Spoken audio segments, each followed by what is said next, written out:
Hey, Bo here. Have you ever had your hole punchers not want to work?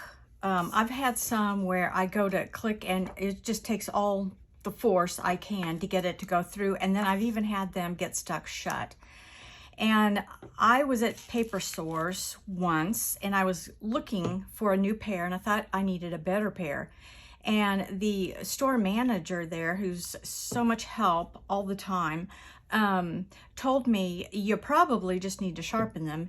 And what you do is you sharpen them with foil, like Reynolds wrap, and I keep some in my little pen container. And this sharpens them.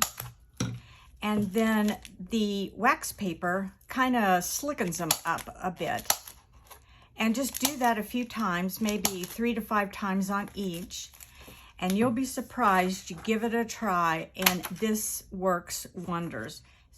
So instead of getting a new hole puncher, just try sharpening it with the things you have in the kitchen and you're good to go.